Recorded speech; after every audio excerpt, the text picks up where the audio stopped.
Oh man, it's so hard to breathe in this man. I'm a man of my word.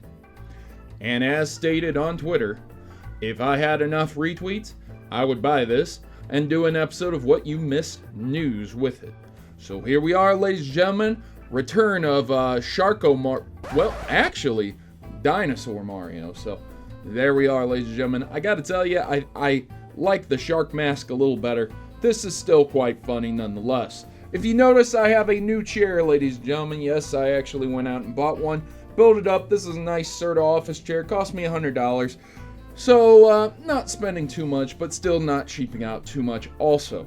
So, before we jump into the video, I'm gonna have to give some shout outs to the Patreon users who donate to me. Ladies and gentlemen, if you are not a member of Patreon yet, I understand everyone's needs, and things are different. It's difficult to survive out there, ladies and gentlemen. I lived off of $800.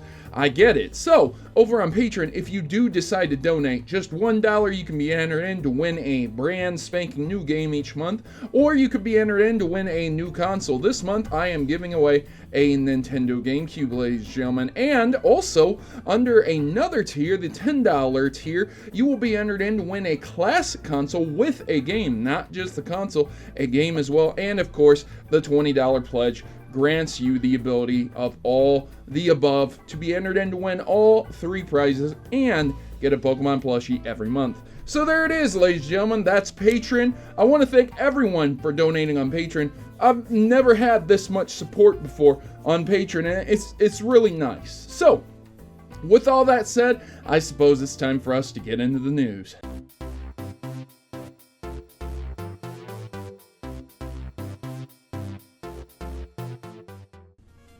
Alright, we got 10 Mega Man games coming to the Nintendo Switch in a single package, but this isn't necessarily true.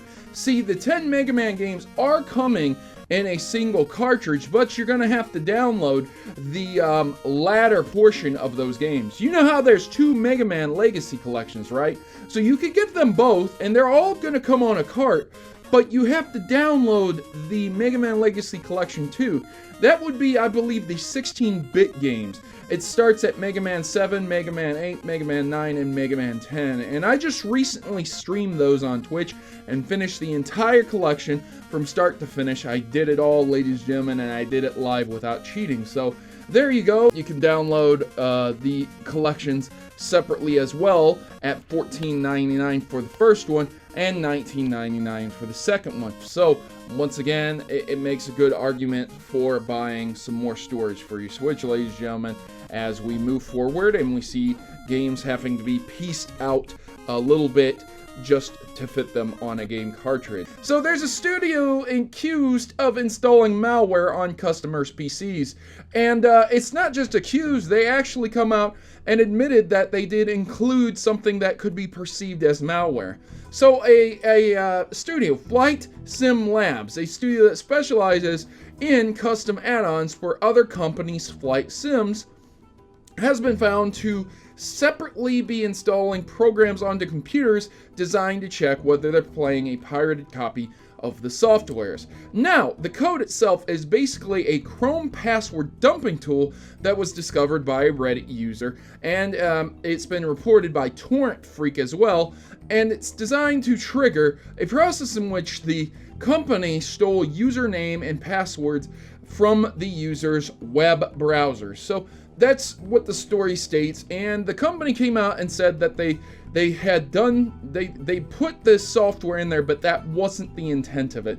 You can read the long and the short of it once again down in the section below. I'll link the article.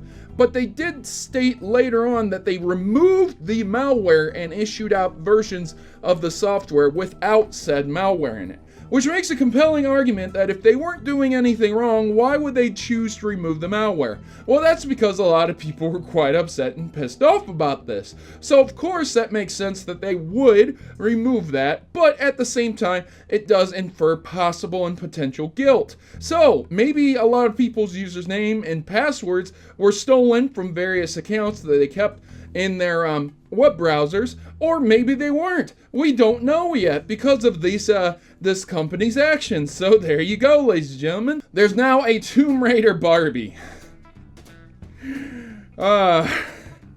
This isn't some Mary Sue stuff. This isn't some feminist propaganda. It's just a Tomb Raider Barbie. You know, that's interesting. I'm curious if there is a Princess Peach Barbie doll, or maybe a Samus Barbie doll. Maybe this will open the gates for a more conventional, casual set of Nintendo Barbie dolls or gaming Barbie dolls with female figures that are prominent in gaming as the main protagonists for those Barbie doll lines. I hope so. So this is pretty cool nonetheless, and you can see unboxings of them over on YouTube if you're interested. Doom gets motion controls on the Switch. Yay! The worst thing in the world for me. I can't stand it. I absolutely hate it. But you can change the options in the Nintendo Switch version to use motion controls. I'm quite sure that this probably will go hand in hand with the VR headsets and the VR edition that's out.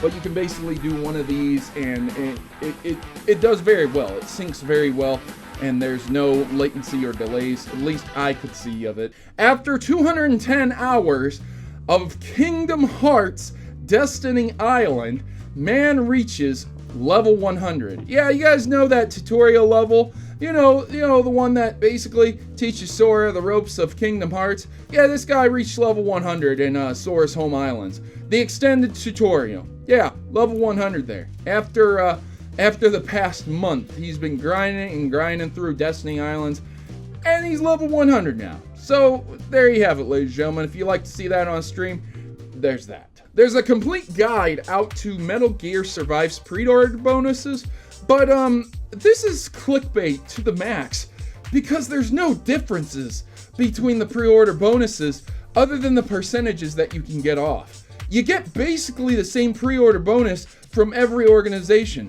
from Amazon to Best Buy to GameStop. It's just that some of them come with a percentage off and some of them don't. Of course, some of them come with physical copies too. Like if you're buying it on the Microsoft Store and they don't send out a physical copy, it's a digital download, then you're not getting a physical copy. But yeah, the only difference really is that some places allow you to get these new games for 10 to 20% off, and other places don't. So there you go. I'm not really sure why they're giving you a complete guide. Basically, they could have said almost every place comes with the same things, unless it's a specific retailer with one or two minute differences. It's not that different from each real retailer, so it's very, very strange that there's a story like this. Nonetheless, you guys can check into that if you're interested. So hackers have turned the Nintendo Switch into a functional tablet. There's a actual Twitter video, ladies and gentlemen, not just a still image. So a lot of people were thinking, oh, is this fake? Could this be fake? No, basically, there's a Twitter video showing a guy not only running potential web browser applications, but also running the Linux and GUI on it, as well as a video that uses the GPU to render the images that you can see on it, thus proving and potentially allowing for us to use the GPU for custom applications like gaming. So it would be really cool if you could dual boot your Nintendo Switch, and that way it cuts back on the necessary tech that you have to bring with you. So this would be a really, really great thing for those individuals who were willing to do this. Do I think a lot of people will do it? Absolutely not. I don't think a large portion of people would even be willing to think about hacking their own Nintendo Switch, but there you go. And finally, Twitch has delayed the new rules to address community concern and frustration. Now, I recently told you about the rules. Basically, they're being updated, talking about how if you're saying offensive things, you might be banned. If you're saying bad things, you might be banned. If you're racist, if you're being very discriminatory against genders, sex, things like that. Basically, the no-nos of offending people on the internet. You're gonna get banned. And they're delaying the new rules because a lot of people are very worried about general application to what's being said. That they themselves could be banned because of a general application of the new rules and updates. So it worries quite a few people out there, and I guess Twitch is addressing these issues. So it's good to see that Twitch is taking this update serious. So ladies and gentlemen, that's it for this episode of What You Missed News. I'm gonna go pass out because I can't breathe that well in this dinosaur head. Oh my god, this is awful. Please leave me a like and share this video for my torture. And let me know what you thought about these stories in the comments section below. I've been here, Protomario, and I'm signing out. As always, good gaming. God bless, and I'll see you guys in the next one. Oh.